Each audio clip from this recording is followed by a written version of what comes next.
All right, stop me if you're shocked here, folks, but apparently our friend Jasmine Crockett staff absolutely hates her. This is probably the least surprising thing you'll hear all week. To everyone except Crockett herself, instead of taking any level of accountability, she threw her total staff under the bus, her whole team, and basically called them all racist liars, too. You know, like the rest of us in MAGA land. Listen to Jasmine Crockett. Are you a no-show boss from hell who terrorizes staffers? Oh my goodness. Listen, I know that I have arrived, honey. That is the way that I see this, because as Beyonce says, if they're not talking about you, then obviously you must not be doing anything. You know what? This is just more slander, more nonsense, more lies. And honestly, I don't think that the New York Post would probably be the first ones to be able to figure out if I was a boss from hell. You and I were joking before we got on camera about all of the scrutiny that comes with being not only woman, but being young and being a Black woman. Yeah, there's a lot of scrutiny that comes my way, and it comes my way from all different angles. Yeah, there's only one problem with that, Jasmine Crockett. It was the New York Post, and they quoted sources. They didn't name the sources, but they quoted sources who work for you.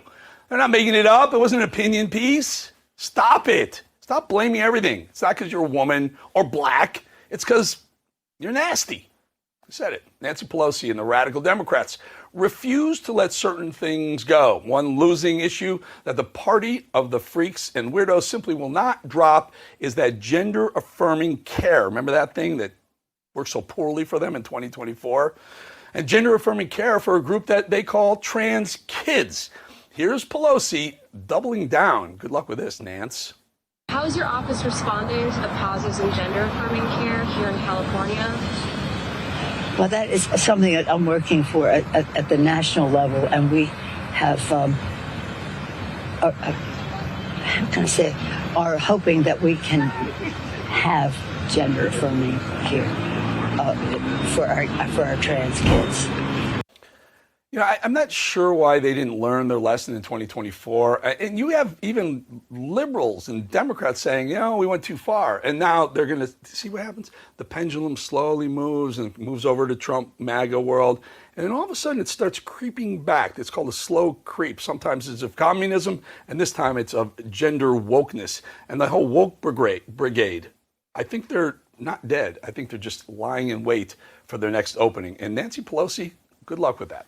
Another lying Democrat, Kathy Hochul, governor of New York, the state I'm in right now, really thinks anyone is going to believe that her or she and her colleagues always play by the rules. Now, listen to the shameless governor of New York blatantly lie through her teeth on national television. Watch.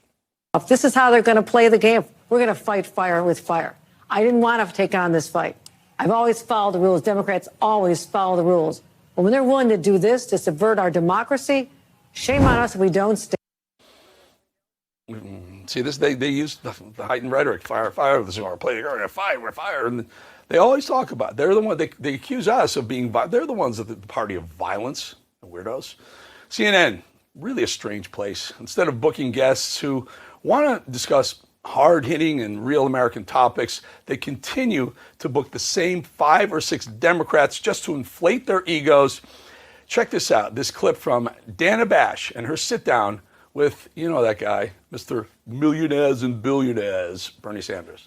Something that I'm sure you have seen, a Gallup poll. Did you see this Gallup poll? Yep. And what the Gallup poll found was that you are one of the most widely admired Americans, and I believe you're only second to the Pope. You want me to declare my candidacy for Pope? I don't think that you're eligible for a lot of reasons. Then I won't do that.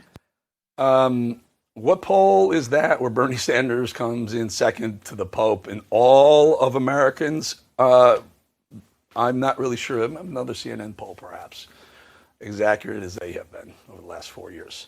As Stacey Abrams does whenever and whatever she can to cling on to her dwindling relevancy, she's apparently relying on her old book of jabs and tricks. She's back to calling Trump a dictator. Why not? Everyone else is on the left.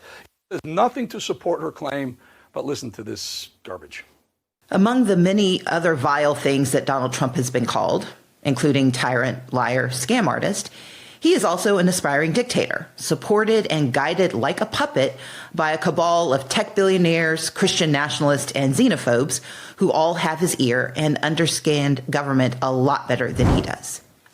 I mean, who is paying Stacey Abrams to stay relevant? What's her gig? What's her job? I mean, she lost the election for governor. Who wants her? Was it governor or senator?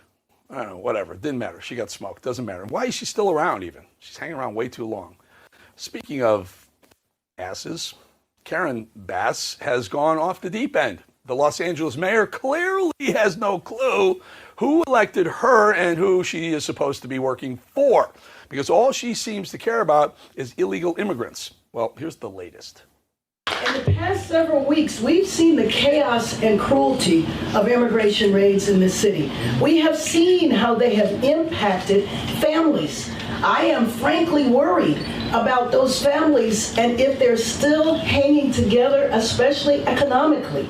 And talking to families that have impacted, when one breadwinner, one wage earner is gone and disappears, to survive in our city economically, you need 2, 3, and 4 wage earners to keep housing, to keep food on the table, to keep clothes on your kids. When that is taken away from you, that just doesn't destabilize a family. That destabilizes a neighborhood, it destabilizes businesses, it destabilizes a community, but we are not going to allow this administration to destabilize our great city. I mean, what we could do right now, right here, you can compare California, the state of California, the state of Florida, two major economies, two of the biggest states in the country with the biggest cities in the country. Where in California, they have the highest revenue base and they have a budget deficit, a massive budget deficit under Gavin Newsom and Mayor Karen Bass in Los Angeles. And then you take Florida, where you have Governor Ron DeSantis, who has a smaller tax base and a $2 to $3 billion surplus every single year, to the point he's actually talking, the state already has no income tax in the state of Florida. He's actually talking about no property tax either. It's incredible. Two states, similar size, California's bigger, similar tax bases, and one is handled properly and one is handled improperly, and it all comes down to how you handle illegal immigration. If you continue to feed these people, the millions, the tens of millions of people who don't put anything into the system, feed them food, shelter, assistance, everything. If you continue to do that, you're going to go bankrupt. And that's what's happening in California. Take Florida, on the other hand, DeSantis doing things right. More fear-mongering from the Democrats. This next clip comes from Nashville, Tennessee, where the city's Metro Council president is telling the world that ICE is arresting people simply for, quote, being brown. Now, Nashville, Tennessee, you'd be surprised, very liberal city, not the people, the mayor and his council. Watch. Every day we still have people who are going missing, because if it was about doing things the right way, then they wouldn't be snatching people after court. Because if you are going to work sites, then it wasn't about them being lazy. Because if it was about picking up criminals, then you wouldn't be picking up mothers, children, even U.S. citizens for just being brown. You know, it's such BS when these folks say that you're picking people up because they're brown or they're black or they're minority or as she points out, because they're lazy. It's none of the above. They're picking them up because they broke the law. They broke the law coming here. They're illegal. They can't be here. They shouldn't be here. That's why they're getting picked up. Not because they're lazy. There are a lot of illegals who are working fields and working very hard. They're working in many places, all over the country, in hospitals, in hotels and motels, in restaurants, in landscaping and fields. They work very hard, but they can't do it. It's illegal. Come across the border, do it legally, either asylum or do it complete, file for citizenship, and wide open. Welcome. You're not going to get bounced. You're not going to get picked up at a job site. One more. Delusional Jamie Raskin will do about anything to make himself and his colleagues sound more reasonable. He rolled out his trademarked very fine people line right before lying about who really cares about the truth here in America. Listen to Raskin. They're trying to completely rewrite the history of January 6th, rewrite the history of the 2020 election, rewrite the history of the Civil War. You know, there are very fine people on both sides when there's an anti-Semitic riot in Charlottesville. It is the progressives who are standing up for history, who are standing up for facts, who are standing up for the truth. Yeah. Jamie Raskin's right up there with Adam Shifty Schiff. All right, folks, before I head to break, I want to, let's take a look at it. You have the graphic? Matt Doug put it up. The Edge. You guys called in on the voicemail line with some really interesting ideas. I haven't told you exactly what it is, but it's hot, it's coming. Like it or not, it's coming. Let me know, 888-601-0032 if you want to call. Leave us a voicemail, what you think of it. So far, we'll make a guess. We're going to play some of those voicemails when we come back, 2.5 minutes.